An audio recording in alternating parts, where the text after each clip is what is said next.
అతడు ఎక్కడికి వెళ్ళాడు ఏంటి ఇలాంటి వివరాలన్నీ నాకు తెలియాలి. నీకు అవన్నీ తెలుసు, తెలీదని చెప్పకు.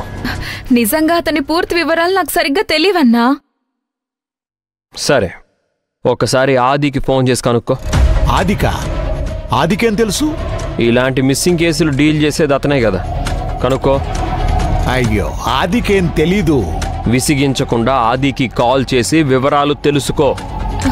కోప్పడతాడేమో అన్నా. నేను కోప్పడితే ఓకేనా?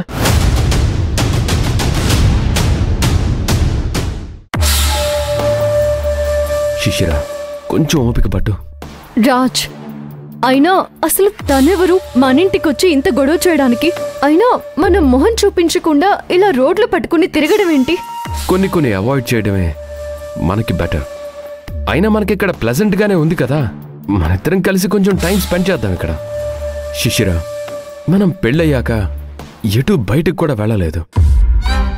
కొంతసేపు ఆ శివగామి అనే ఆలోచనే మనసులో నుంచి తీసే, ప్రశాంతంగా ఉండు. ఇది మరీ బలవంతపు ప్రేమలా ఉంది కదా రాజ్. నాకు శివగామి మీద పిచ్చి కోపం వస్తుంది. మన ఆలోచనలే మన శత్రువులు. మనం ఎవరిని తలుచుకుంటే ఆ వ్యక్తులే మనకు ఆనందాన్నిచ్చేది, బాధనిచ్చేది. అందుకే మనకి సంతోషాన్ని కలిగించే వాళ్ళనే తలుచుకోవాలి. కాల్ చేయి, ఎందుకు ఆలోచిస్తున్నావు?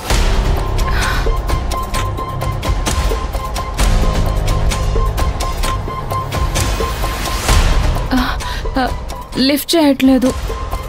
ఎత్తకపోతే మళ్ళీ చెయ్యి.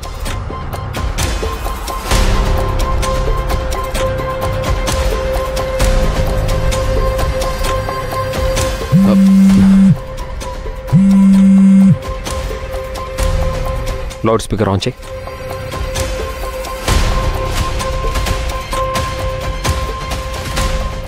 ఏంటి నందిని, చెప్పు.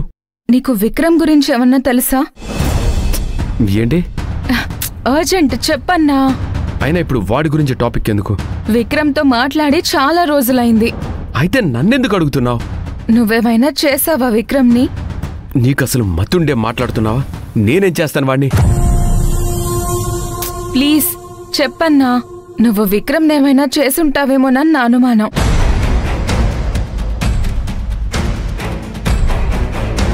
తెలిస్తే ప్లీజ్ చెప్పు. లేదా నువ్వేమైనా చేసావో చెప్పు. ఒకసారి చెప్తే అర్థం చేసుకోవాలి. ఫోన్ పెట్టే.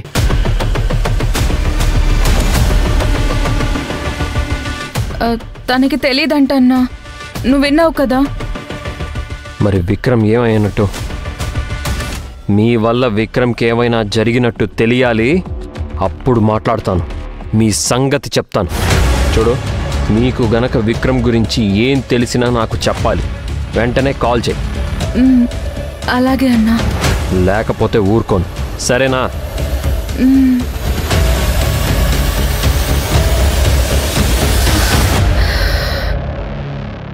ఏంటి?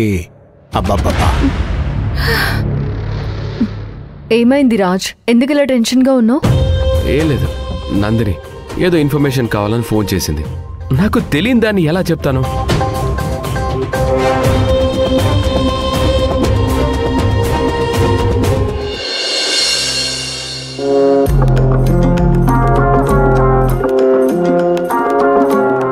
Telling madam.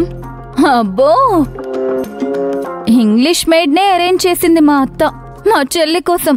యా, వెళ్ళి నువ్విక్కడ కూర్చున్న అందరికీ మంచి కాఫీ పెట్టుకురా. మీ అండి? పోనీ మా అత్తిస్తుందంట. అలా అయితే ఓకే. సర్లేండి, బ్రింగింగ్ అండి. స్ట్రాంగ్గా ఉండాలి, కొంచెం షుగర్ తక్కువగా ఉండాలి. షుగర్ ఉందా అండి? నాకు కంట్రోల్లోనే ఉంది. మీ మేడం గారి బీపీ కంట్రోల్లో ఉందో లేదో చూసుకుంటూ ఉండు. సరే, ఇప్పుడే బ్రింగింగ్ అండి. వెళ్ళు. అయినా నా అనుమానం ఏంటంటే, నేను ఎందుకు ఇవ్వాలండి? వై ఐ బ్రింగింగ్ అండి?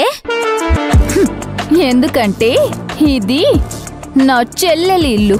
ఇక్కడ నాకు అధికారం ఉంది, అందుకే అడుగుతున్నాను. ఏ నీకివ్వడానికి ఏమైనా కష్టమా? నేను మీ మేడింగ్ కాదు కదండి. కానీ నా చెల్లి కోసమే కదా నిన్ను అపాయింట్ చేసింది మీ మేడము. సో నా చెల్లెలకి చేసే సేవ నాకు చెయ్యి. అది నీ అదృష్టం అనుకో. అర్థమైందా? మా మేడం అడిగి చేస్తానండి. నీ ఇష్టం, వెళ్ళిపో.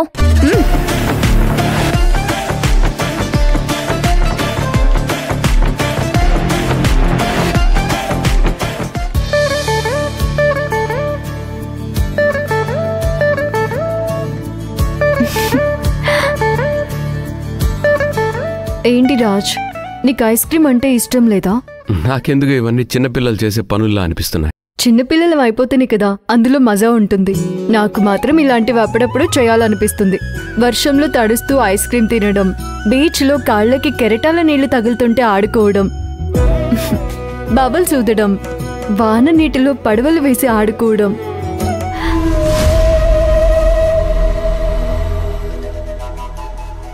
ఏమైంది? చెప్తూ ఆగిపోయావే? చిన్నప్పటి విషయాలు తలుచుకుంటుంటేనే ఏదోలా ఉంది.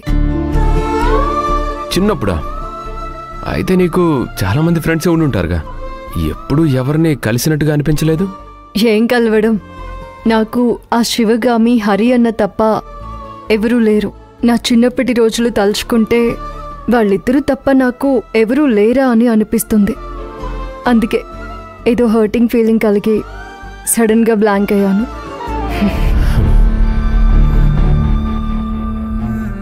మంచిదైనా చెడ్డదైనా జరిగిపోయిన సంఘటనలు మధుర జ్ఞాపకాలే కదా.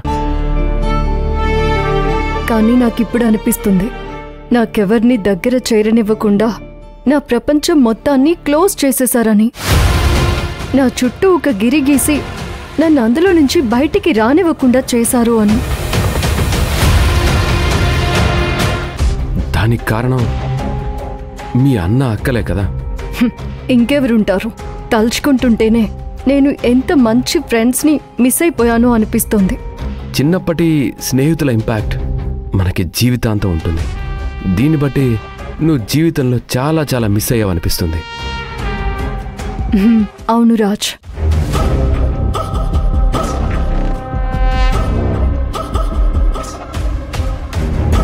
శిశిర, ఇక నుంచి నువ్వు నా దగ్గర ఉన్నంతకాలం, అదే చివరి శ్వాస ఉన్నంత వరకు నిన్నేది మిస్ అవ్వకుండా చూసుకునే బాధ్యత నాది. ఈరోజు రాజ్ ఎందుకు నాకు కొత్తగా కనిపిస్తున్నాడు.